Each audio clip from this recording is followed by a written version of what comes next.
नमस्कार मंडळी, तुम्ही ऐकताय सांगलीचं 90.4 ग्रीन कम्युनिटी रेडिओ स्टेशन. मंडळी, आपल्या घरामध्ये जी वयोवृद्ध मंडळी असतात ना, ती अनुभवानं आणि वयानंही ज्येष्ठ श्रेष्ठ असतात. जसं आपण त्यांचा आदर करतो, त्यांची काळजी घेतो ना, त्याचप्रमाणे भारत सरकार देखील 60 वर्षांवरील सर्व व्यक्तींची, या ज्येष्ठांची खूप सारी काळजी घेत असतं. कारण ज्या अभिमानानं, ज्या दिमाखात ही मंडळी पूर्वी आपलं आयुष्य जगत होती, तोच त्यांचा अभिमान, आनंद वृद्धापकाळात सुद्धा टिकून राहावा असं सर्व वृद्धांना वाटतं ना. पण ते अनेक कारणांनी काही वेळेला अशक्य होऊन बसतं आणि शारीरिक किंवा आर्थिक समस्यांना त्यांना सामोरं देखील जावं लागतं. अशा सर्व ज्येष्ठ मंडळींचं आयुष्य सुकर व्हावं, त्यांना स्वाभिमानानं जगता यावं, गरीब, असहाय्य, निराधार वयोवृद्धांचं पोषण व्हावं, ज्यांना घर नाही अशांना निवासाची व्यवस्था व्हावी, म्हणून सरकारनं खूप साऱ्या योजना आणलेल्या आहेत. त्या योजना सगळ्या ज्येष्ठ मंडळींपर्यंत पोहोचाव्यात आणि सर्वांना त्या माहिती व्हाव्यात, यासाठी आता आपण ऐकणार आहोत एक विशेष कार्यक्रम. चला तर मग ऐकूया सामाजिक न्याय आणि अधिकार मंत्रालयानं प्रायोजित केलेला कम्युनिटी रेडिओ असोसिएशन आणि 90.4 ग्रीन कम्युनिटी रेडिओ निर्मित अटल वयो अभ्युदय योजनेवर आधारित ध्यास अव्ययाचा सन्मान ज्येष्ठांचा हा विशेष कार्यक्रम. श्रोते हो, नमस्कार. तुम्ही ऐकत आहात ध्यास अव्ययाचा सन्मान ज्येष्ठांचा हा कार्यक्रम. समाजाच्या एका महत्त्वपूर्ण घटकाशी संबंधित असा हा कार्यक्रम आहे. ज्यांचे अनुभव आणि ज्ञान आपल्या समाजाची मुळं आहेत, असे आपले ज्येष्ठ नागरिक, त्यांच्या डोळ्यांमध्ये आयुष्याचे खूप रंग दिसतात. त्यांच्या सुरकुत्यांमध्ये अनेक गोष्टी लपलेल्या असतात आणि त्यांच्या शब्दांमध्ये सत्य असतं. आजचा कार्यक्रम या सगळ्या ज्येष्ठांसाठी, ज्यांनी आपल्याला वाढवलंय, सावरताना बघितलंय आणि आपल्यावर निस्वार्थीपणे प्रेम केलंय, त्यांच्यासाठी. किती छान बोलता हो आजोबा तुम्ही. श्रोते हो, आपले ज्येष्ठ नागरिक म्हणजे वटवृक्ष आहेत, ज्यांच्या छायेमध्ये आपण शांतपणा अनुभवू शकतो. पण काय होतंय, जसा काळ बदलतोय ना, तशा त्यांच्या गरजा सुद्धा बदलत आहेत. सरकार आणि समाज दोघांनी मिळून या ज्येष्ठांसाठी, त्यांचं आयुष्य सुंदर बनवण्यासाठी काय केलं पाहिजे यावर विचार करायला हवाय.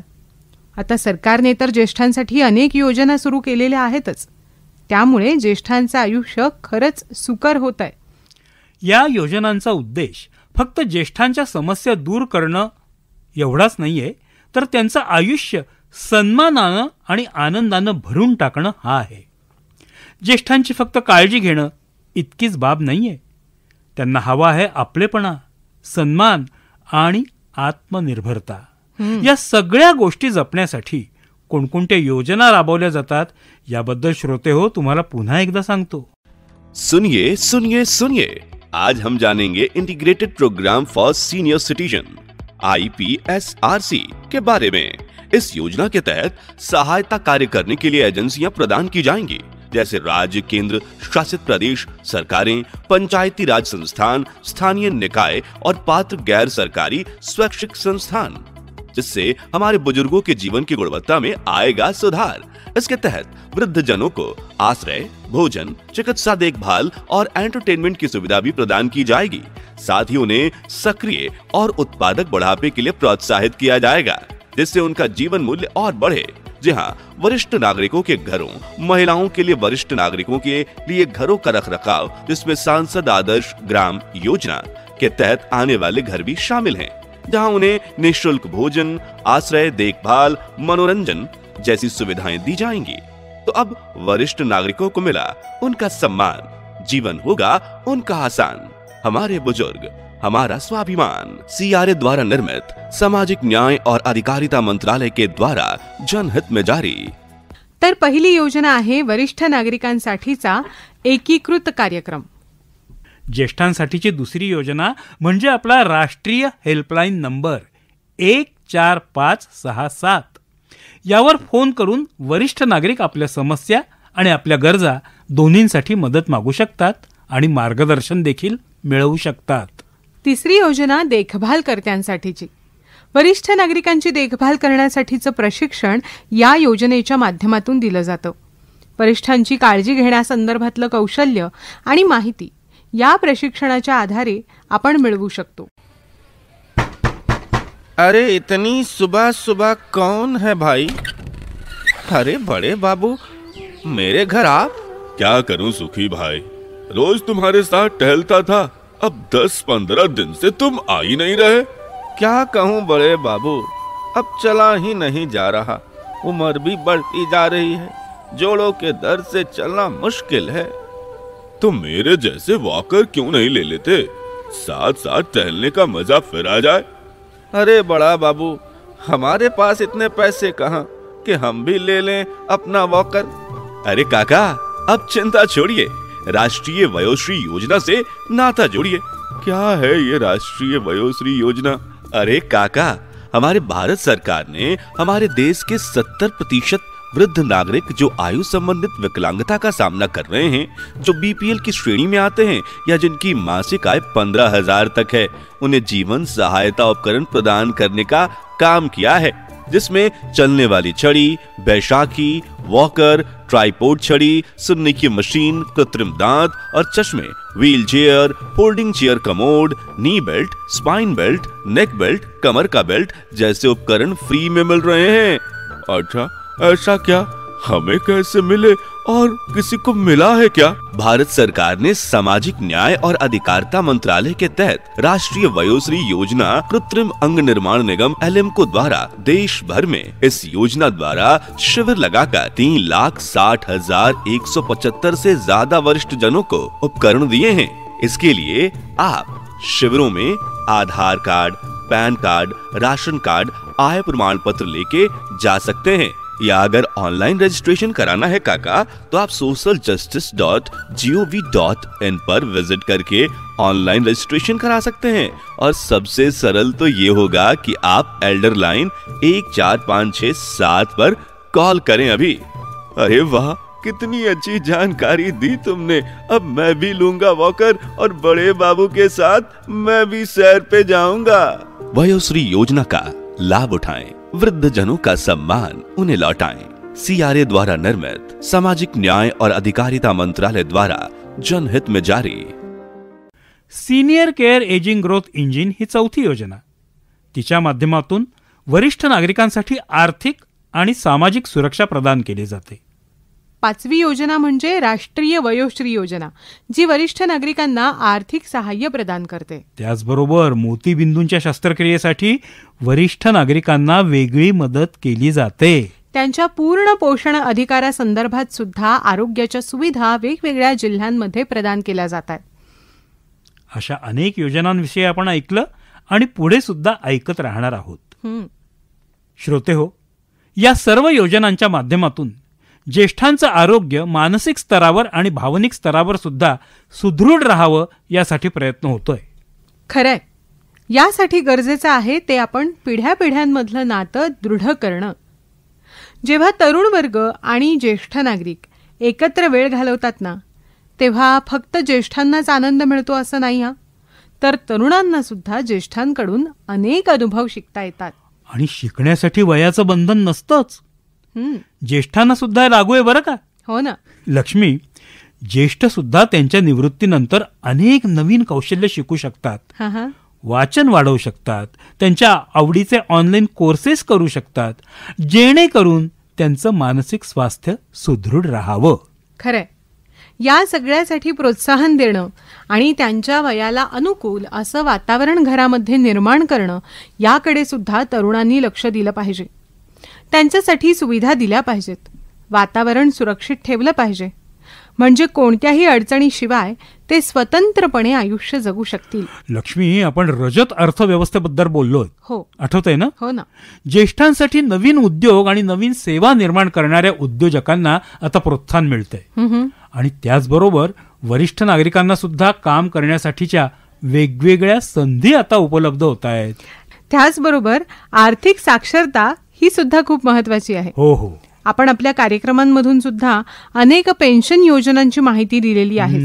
तसंच गुंतवणूक कुठे करू शकतो याबद्दल सुद्धा सांगितलंय, जेणेकरून आर्थिक स्वरूपात ज्येष्ठ सक्षम बनतील आणि त्यांच्या दैनंदिन आयुष्यामधला खर्च ते सहज भागवू शकतील. अगदी बरोबर. लक्ष्मी, जसं आपण आरोग्याबद्दल म्हटलं की मानसिक, शारीरिक, भावनिक सगळंच स्वास्थ्य सांभाळलं गेलं पाहिजे. त्यासाठी ना तुम्हा तरुणांनी ज्येष्ठांशी संवाद साधायला हवा आणि ज्येष्ठांनी सुद्धा सकारात्मकतेनं तरुणांशी बोलायला हवं. खरं. अरे, एकमेकांना जाणून घेऊनच सुसंवाद घडू शकतो ना. अगदी खरं आजोबा. पण हा संवाद दीर्घकाळ जर आपल्याला करायचा असेल ना आजोबा, तर त्यासाठी शारीरिकरित्या सुद्धा तुम्ही सुदृढ असणं तितकंच महत्वाचं आहे. अगदी बरोबर. मग त्याच्यासाठी काय करायचं, तर नियमित व्यायाम करायचा, पर्यटन करायचं, फिरायला जायचं मस्त, आणि पोषक आहार शैली हे सगळं अंगीकारून शरीराची सक्षमता राखायची. तर मित्रांनो, या सर्व योग्य जीवनशैलीचा आपण जरूर अवलंब करावा आणि त्याचबरोबर सरकारी योजनांचा सुद्धा लाभ घ्यावा. हमारे बुजुर्ग हमारा सम्मान, सपनों का बादल हमारा सम्मान. तेरा हर कदम जो खुदारी का हो. जहां सभी बुजुर्गों की सेहत से जुड़ी एक्सपर्ट एडवाइस, कानूनी सलाह, सरकार द्वारा दी जा रही सुविधाएं व अधिकार और सभी सीनियर सिटीजन्स के जीवन को आसान बना रही टेक्नोलॉजी के साथ साथ फाइनेंशियल एडवाइस और भी बहुत सी जरूरी बातें इस कार्यक्रम में आप सुन पाएंगे. श्रोते हो, तुम्ही ऐकत आहात ध्यास अव्ययचा सन्मान ज्येष्ठांचा हा कार्यक्रम. ज्येष्ठांचा सन्मान करणं हे फक्त शाब्दिक बाब न राहता आपल्या कार्यामधून त्यांच्या प्रती असलेल्या वागणुकीमध्ये सुद्धा हे दिसलं पाहिजे. सध्याचा काळ बघता या ज्येष्ठांप्रती आपली जी जबाबदारी आहे ना, तिच्याकडे आपण गंभीरपणे पाहायला हवं. आपण कशा प्रकारे ही जबाबदारी सांभाळू शकतो यावर आज आपण बोलणार आहोत. कारण ही जबाबदारी फक्त सरकारची नाहीये, तर समाजाची सुद्धा आहे. आज फक्त योजनाच नाही, तर काही गोष्टी सुद्धा आम्ही तुम्हाला ऐकवणार आहोत आणि काही प्रेरणादायक अनुभव सुद्धा. लक्ष्मी, मला वाटतं आपण स्वतःलाही प्रश्न विचारला पाहिजे की आपण आपल्या घरामधल्या ज्येष्ठ व्यक्तींबरोबर किती वेळ घालवतो. त्यांच्या बरोबर बसून गप्पा मारतो का? त्यांच्या अनुभवातून काही शिकतो का? आणि ते आपल्यासाठी महत्वाचे आहेत ही जाणीव त्यांच्यापर्यंत पोहोचवतो का? या प्रश्नांची उत्तरं शोधली ना, तर आपल्याला बऱ्याच गोष्टी कळतील. या प्रश्नांसोबतच हा सुद्धा विचार करा श्रोते हो, की ज्येष्ठांनी आपल्यासाठी त्यांच्या आयुष्यामधला किती वेळ खर्च केलाय. हो, त्यांनीच तर आपल्याला सशक्त बनवलंय. आज वेळ आली आहे की त्यांच्या गरजांना समजण्याची, त्यांच्या आनंदाची काळजी घ्यायची आणि त्यांच्या या उतारवयात त्यांना सन्मान आणि प्रेम देण्याची. तर मित्रांनो, बरं का, आजच्या या भागामध्ये आपण ज्येष्ठांचं आयुष्य सावरण्यासाठी काय काय करू शकतो याच्यावर विचार करणार आहोत. ऐकत रहा ध्यास अव्ययचा सन्मान ज्येष्ठांचा हा आपला कार्यक्रम. आज पुन्हा तेच. रिया कॉलेजला गेली आहे, राजीव ऑफिसमध्ये आणि राधा मैत्रिणींच्या बरोबर. आता तसं पाहायला गेलं तर घरात सगळे जण आहेत, पण तरी मी मात्र एकटीच आहे. अहो, शरीराचं दुखणं औषधाने बरं होऊ शकतं, पण या मनाचं काय करायचं? माझी आता कुणालाच गरज नाहीये का? खरंच मला आता असं वाटायला लागले. आणि आता इथून पुढचा माझा वेळ या घराच्या 4 भिंतीमध्येच असा जाणार का, कंटाळवाणा? आजी, आहात का घरात? हा. अरे हाय, कशा आहात? नमस्कार. नमस्कार. नमस्कार. अरे बाळा, वयाबरोबर बघ ना, आता हे शरीराचं दुखणं वाढतंय. चालायचंच. कधी गुडघे दुखतात, कधी पाठ दुखते, आणि तुला खरं सांगू का, त्याच्याहून मोठं दुखणं म्हणजे हे एकटेपण. अगं आजी, कधी ना कधी आपल्या आजूबाजूला माणसं असून सुद्धा आपल्याला एकटं वाटत असतं. खरंय, अगदी खरंय. आणि मुलं त्यांच्या आयुष्यामध्ये व्यस्त असतात. अगं, पण त्यांना कळलं पाहिजे ना की त्यांचं लहानपण, त्यांच्या आठवणी, त्यांचे संस्कार हे सगळं तुझ्यामुळेच तर घडलंय. खरे बाबा. आणि तुझी सोबत हीच त्यांची खरी प्रेरणा असायला हवी. खरं म्हणतोयस तू. जेव्हाही मुलं लहान होती ना, तेव्हा कायम मी त्यांच्या मागे फिरले. त्यांच्या आवडीनिवडी, त्यांच्या लहान सहान गरजा भागवण्याकडे लक्ष दिलं. पण आता जसे ते मोठे झालेत ना, तसं त्यांच्या आयुष्यात माझी मात्र जागा लहान झाली. अगं असं नाहीये. खरं सांगू का आजी, मला काय वाटतं ना की तू त्यांच्या बरोबर जरा ना मोकळेपणाने बोललं पाहिजेस बघ. अगं कधी कधी बोलल्याशिवाय कळत नाहीत या गोष्टी. खरे काय? खरे खरे.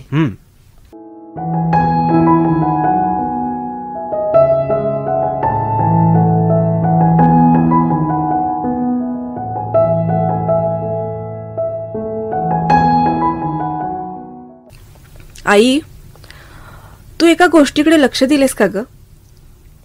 आजी आजकाल खूप उदास असते बघ. आधी किती बोलकी होती, प्रत्येक गोष्टीत आवडीनं सहभाग घ्यायची. आता मात्र फार गप्प झालीये. आपलं काही चुकतंय का ग? रिया, आपण आपल्या आयुष्यामध्ये एवढे व्यस्त झालेलो आहोत ना की आपल्या माणसांसोबत राहणं विसरूनच जातो. आपल्याला असं वाटतंय की सगळं ठीक आहे, पण आता तू बोलल्यानंतर मला सुद्धा वाटतंय की आजीला आपली गरज आहे. खरे. आपण तिला कधी विचारलं का ग की तिला काय वाटतं ते? नाही ना ग रिया, चुकलंच का ग आपलं? रिया, आपण बोलूया त्यांच्याशी. खरंय. अगं, जेव्हा तुझे बाबा लहान होते ना तेव्हा आजी त्यांना खूप गोष्टी सांगायची. बर. रोज रात्री अंगाई म्हणायची म्हणे. पण आज जेव्हा तिला आपली गरज आहे तेव्हा तिच्याबरोबर थोडासा वेळ सुद्धा घालवू नाही शकत आहोत आपण. मग वाट कसली बघायची आई? आजपासूनच सुरुवात करूया बदलाला. नक्कीच. आजी, काय ग? आज संध्याकाळी तुझ्या आवडीची गोष्ट सांगशील का ग? अगो बाई, गोष्ट? हा, गोष्ट. हो, नक्की. अगदी आम्ही लहान असताना सांगायचीस ना तशी. हो, नक्की सांगेन. बर. आणि आई, फक्त गोष्ट नाही हा, आज आपण सगळे मिळून मस्त गप्पा मारू, जरा जुन्या आठवणी ताजा करू. खरे. राजीव सुद्धा येतीलच आता, तेही बसतील आपल्या बरोबर. मी त्यांना आपला हा प्लॅन सांगून ठेवलाय. आणि हो, हे आज पुरतं नाही हा रिया, रोज आपण हा वेळ एकत्र घालवायचा. अरे वा, छानच की. मुलीनो, तुम्ही माझ्या मनातली गोष्ट ऐकलीत की काय? अगं, हेच तर माझं स्वप्न होतं ना, तुम्हा सगळ्यांच्या बरोबर वेळ घालवणं, तुम्हा सगळ्यांच्या गोष्टी ऐकणं, तुमच्या बरोबर हसणं. बघ ना ग, आता काहीच दुखत नाही माझं, काहीच दुखत नाहीये माझं आता. चला मग गोष्ट ऐकायची तयारी पण करूया, छान माहोल करू.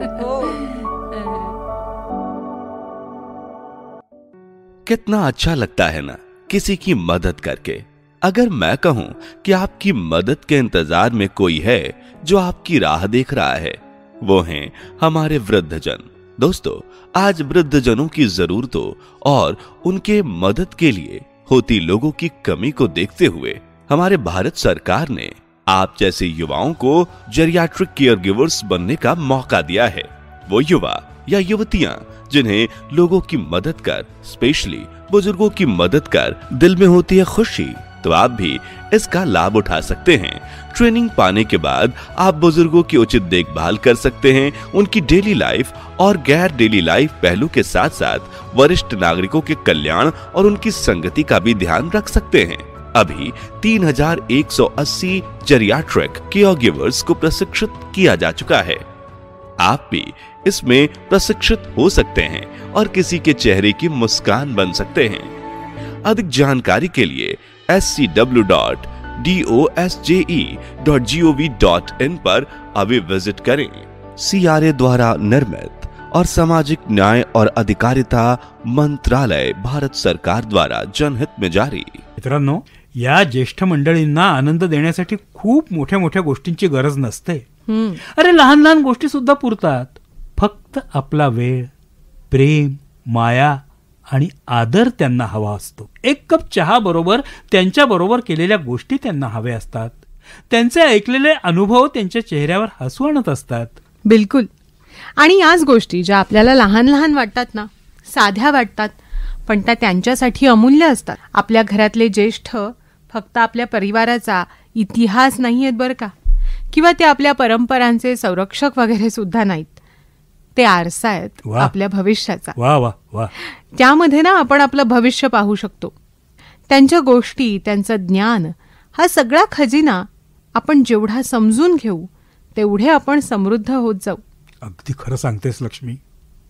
अगं, पण दुर्दैवानं ही गोष्ट खूप कमी जणांना समजते आणि अनेक ज्येष्ठांच्या गोष्टी त्यांच्या ओठांवर येतच नाहीत. कधी कधी असं होतं ना की आम्ही म्हणतो आजोबा की आज वेळ नाही मिळाला, उद्या गप्पा मारू. मग उद्या असं वाटतं की आजही वेळ नाही मिळाला तर परवा गप्पा मारू. असं करता करताना तो उद्या कधी येतच नाही आणि मग एक दिवसाचं वर्ष कधी होतं तेही समजत नाही. म्हणून हा क्षण पकडणं फार गरजेचं आहे. अगदी अगदी खरं बोललीस, अगदी खरं बोललीस. तुला माहीत आहे, ज्येष्ठ नागरिक जेव्हा त्यांच्या लहानपणीच्या गोष्टी सांगतात तेव्हा त्यांच्या डोळ्यांमध्ये चमक येते. अगं, मी लहान होतो ना तेव्हा माझी आजी मला अशाच गोष्टी सांगायची. मलाही त्या खास वाटायच्या नाहीत, पण आता मोठं झाल्यावर मला त्या गोष्टींची किंमत कळते. वा, हीच जाणीव ना आपल्याला आपण थोडंसं स्थिरावलो की होते. ज्येष्ठांच्या गोष्टी मनापासून ऐकल्यानंतरच ही जाणीव होते. श्रोते हो, आपल्या अनेक प्रश्नांची उत्तरं या ज्येष्ठांकडे असतात बरं का. अहो, पण आपण त्यांना प्रश्नच विचारत नाही. श्रोते हो, हा सगळा संवाद ऐकत असताना तुम्ही सुद्धा तुमचे दिवस आठवलेत की नाही? तुम्ही मारता का तुमच्या गप्पा तुमच्या आजी आजोबांबरोबर? ऐकता का त्यांच्या गोष्टी, त्यांचे अनुभव? तुम्ही सुद्धा आठवून बघा की शेवटचं तुम्ही तुमच्या आजी आजोबांबरोबर कधी बोललात. जर हे उत्तर मिळण्यासाठी वेळ लागत असेल ना, तर ही ती वेळ आहे जिथे तुम्हाला संवाद साधण्याची गरज आहे. खरंय, आपण आतापर्यंत ज्येष्ठांचे अनुभव, त्यांची शिकवण याच्याबद्दल ऐकलं, पण आयुष्य फक्त आठवणींवर चालत नाही ना. राईट. वयाबरोबर शारीरिक आणि मानसिक गरजा सुद्धा बदलतात आणि हा बदल आपण समजून घेत नाही. कसं शारीरिक काळजी घेतली जाते, औषधं पुरवली जातात, जेवण व्यवस्थित मिळत असतं, आरामही होतो, पण मानसिक गरजा, भावनिक गरजा तिकडे आपलं लक्ष जात नाही. खरंय, कधी कधी हे ज्येष्ठ नागरिक अचानक नाराज होतात, गप्प गप्प राहायला लागतात, छोट्या छोट्या गोष्टींवर चिडतात आणि मग नकळत परिवारापासून दूर जातात. हे असं का होतं हे आपल्याला कळत नाही. म्हातारपणात हे असंच होणार असं म्हणून आपण त्याकडे दुर्लक्ष करतो. पण याचीच परिणिती एकटेपणा, चिंता आणि डिप्रेशनमध्ये होऊ शकते. कसं आहे, ज्येष्ठ नागरिक सुद्धा त्यांच्या भावना व्यक्त करण्यामध्ये कधी कधी कमी पडतात आणि म्हणूनच त्यांच्या वागणुकीकडे लक्ष देणं अतिशय गरजेचं आहे. श्रोते हो, आता आपण ऐकणार आहोत डॉक्टर प्रज्ञा काळे यांना. ज्येष्ठांनी त्यांचं मानसिक आरोग्य आणि त्याचबरोबर शारीरिक आरोग्य सुद्धा सुदृढ ठेवण्यासाठी काय काय गोष्टी केल्या पाहिजेत याबद्दल मार्गदर्शन करणार आहेत. आपल्या दैनंदिन आयुष्यामधल्याच छोट्या छोट्या गोष्टी करत राहून कशा प्रकारे आपण आपला मेंदू ताजातवाना ठेवू शकतो याबद्दल त्या सुंदर मार्गदर्शन करतायत. ऐकूया. पाडगावकर म्हणतात की येतं येतं म्हटलं की येऊ लागतं म्हातारपण आणि घेरतं घेरतं म्हटलं की घेरू लागतं म्हातारपण. बरोबर. आपल्याला म्हातारपणाला घेरून नाही द्यायचंय, आपल्याला त्याच्यावर स्वार व्हायचंय. आता आपण मगाशी म्हणालो तसं त्या एक्सरसाइज बद्दल थोडंसं बोलूया. आणि तुम्ही जसं मगाशी म्हणालात तसं हे एक्सरसाइज हे बुद्धीसाठी आहेत. अर्थात मनाला आनंद मिळणार आहे, पण हे बुद्धीला ताण देण्यासाठीचे एक्सरसाइज आहे. ह्या दृष्टीने बघितलं ना आपण की आपला त्याचा पॉझिटिव्ह ऍक्सेप्टन्स वाढेल. की सेन्सरी एक्सरसाइजेस असतात, म्हणजे स्वयंपाक करा. आपण पटकन तरुण लोक म्हणून टाकतो, लाव ग स्वयंपाकाला बाई, कशाला त्या भानगडीत पडतेस, किंवा ती बाई लावली आहेस ना मग कशाला भिजवतेस कणिक. पण भिजवू द्यात आजींना कणिक, त्यामुळे त्यांच्या बोटांना आणि त्यामुळे मेंदूला व्यायाम मिळणार आहे. कारण ही कनेक्शन्स जी आहेत ना ते ऍक्टिव्ह पाथवेज असतात. मेंदूच्या पेशी एकमेकांना कनेक्ट होऊन हे पुढे पुढे हालचाली घडत असतात. त्या बंद झाल्या ना हालचाली की ते पाथवे कट व्हायला लागतात. आणि जशी एखादी पाऊलवाट आपण त्यावरनं चालायचं बंद केलं की पुन्हा तिथे गवत वाढायला लागतं आणि मग मात्र तिथे पुन्हा पाऊलवाट करणं अवघड असतं. त्यापेक्षा कणिक भिजवणे, अजून निवडणे, चिरणे, आता शारीरिक ताण येईल अशी कामं करायला नकोयत, पण बसून बसून भाजी निवडणे करायलाच हवं. आजींच्या बरोबर आजोबांनी सुद्धा करायला हवं. बरोबर. त्याप्रमाणे विणकाम असतं. आता काय माझं काय राहिलंय, मी विणून काय होणार आहे, द्या तुमच्या आवडत्या व्यक्तींना रुमाल विणून. तुम्हाला आनंद मिळण्यापेक्षा तुमची बुद्धी तल्लख राहील. ठिपक्यांची रांगोळी कॉम्प्लिकेटेड नवीन शिकायला नको वाटतं, पण करा, काढा, करा. आणि मला वाटतं म्हणून आपली जी वरची 2 पिढ्यांवरची पिढी होती ना ती शेवटापर्यंत ह्या आजारांची भीती सुद्धा बाळगत नव्हती, कारण ते हे करतच होते. प्लांटिंग, छोटी छोटी गार्डनिंगची कामं करा घरामध्ये, जी तुमच्या शरीराला सांभाळून करता येत असतील. डोळे थकतील पण थोडं थोडं तर वाचन, थोडं थोडं विणकाम करायला हरकत नाही. त्यासारखं रोज भाजी आणणं, बाहेर पण जाणं होईल, मेंदूला पण व्यायाम होईल. कृतीशून्य राहण्यापेक्षा कृतीवरती भर द्यायला हवा. मग असे काही मेमरी एक्सरसाइज आहेत. माझ्या ओळखीच्या एक आजी आहेत, मला त्यांचं नाव जरी आलं तरी तोंडावरती खूप आनंद येतो, कारण मी त्यांना बघते तेव्हा त्या नेहमी आनंदी असतात. विचारल्यावरती लक्षात आलं की धनुष्यासारख्या वाकलेल्या आजी आहेत, पण सकाळी एकच टॉनिक घेतात. कविता करायचा छंद आहे, व्हॉट्सअपचा एक ग्रुप जॉईन केलाय ज्यावरती सकाळी एक शब्द येतो आणि त्यावरनं कविता करायची असते. आजी त्या टॉनिकवर दिवस मस्त काढतात. कुरकुर कमी, खरं तर त्यांनी कुरकुर सांगावी अशा 10 शारीरिक तक्रारी त्यांच्या मागे आहेत, पण त्या टॉनिकवर त्या तंदुरुस्त असतात. कोडी सोडवा, कविता करा, लिखाण. मग आता आपण बघतो की जपाच्या वह्या भरून दिल्या जातात, हे चांगलं आहे, पण त्याबरोबर ना एखाद्या मित्राची आठवण लिहून काढा, मेंदूला व्यायाम होईल. जप लिहाच, किंबहुना त्याने काय होतं, चालू तरी राहतं, लिखाण तरी चालू राहतं. आय हँड बॉडी कोऑर्डिनेशन फार महत्त्वाचं, ब्रेनचं एक्सरसाइज. नातवंड बरोबर असेल ना तर त्याच्या बरोबर पाढे म्हणा, त्याच्या बरोबर नाही म्हणायचे तर एकट्याने पाढे म्हणा. बेरजा वजाबाक्या बसल्या बसल्या करत राहा. भाजीवाली 10वी पास नसते, 80 वर्षापर्यंत हिशोब बरोबर करते, कारण तिच्याकडे तो ऍक्टिव्ह पाथवे चालू राहिलाय, तिचं डिस्कनेक्ट झालेलं नाहीये. मग आपण सुद्धा आपल्या बुद्धीला ताण देऊया. काय होतं, मोबाईल नंबर लक्षात ठेवायची गरज नाहीये. नाही, प्रयत्न करा, घरातल्यांचे तरी मोबाईल नंबर पाठ होतील अशी प्रयत्न धडपड करा. खरंच नवीन स्तोत्र पाठ करा. चॅलेंज म्हणून संगीत शिका, चॅलेंज म्हणून एखादी नवीन ऍक्टिव्हिटी करा. बरोबर, त्याचा नक्कीच फायदा होईल. बरोबर. आजोबा, मला काय वाटतं, डॉक्टर प्रज्ञा काळे यांनी सांगितलेल्या या लहान लहान गोष्टी करून सुद्धा ज्येष्ठ त्यांचं आयुष्य खूप आनंदाने जगू शकतील.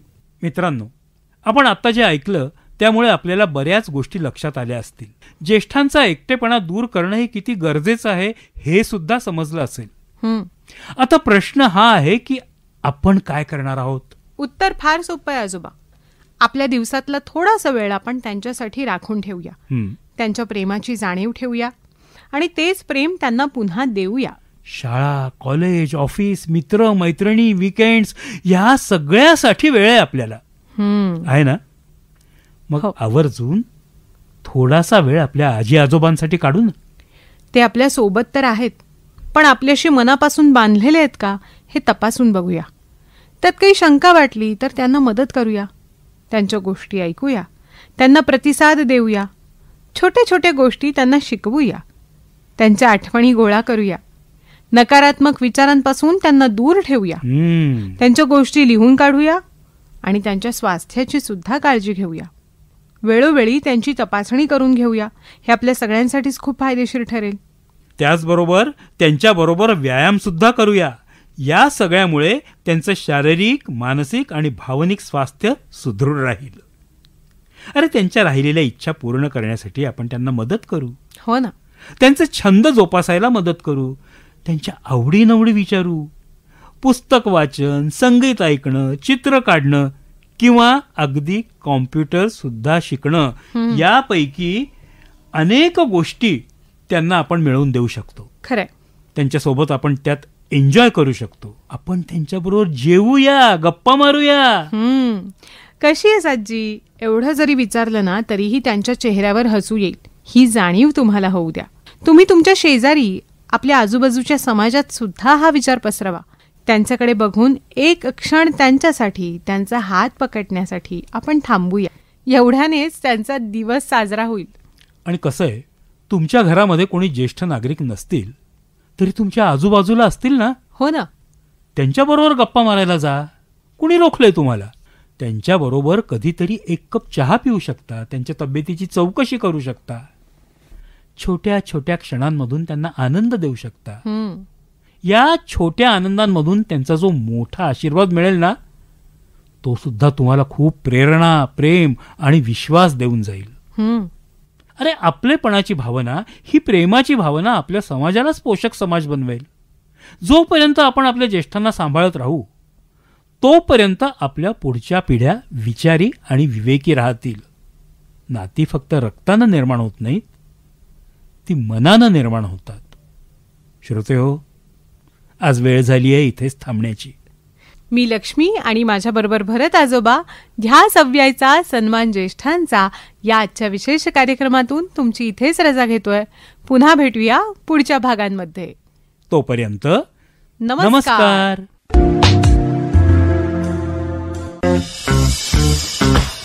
हा तर मंडळी, सामाजिक न्याय आणि अधिकार मंत्रालयानं प्रायोजित केलेला कम्युनिटी रेडिओ असोसिएशन आणि 90.4 ग्रीन कम्युनिटी रेडिओ निर्मित अटल वयो अभ्युदय योजनेवर आधारित ध्यास अव्ययाचा सन्मान ज्येष्ठांचा हा विशेष कार्यक्रम आत्ताच आपण ऐकला. ज्येष्ठ नागरिकांसाठी वेगवेगळ्या योजना केंद्र सरकार राबवतंय. त्याबद्दलची माहिती घेऊन आपण पुढच्या भागात देखील भेटणार आहोत. आज मात्र आपण इथेच थांबूया. ऐकत रहा 90.4 ग्रीन कम्युनिटी रेडिओ. नमस्कार.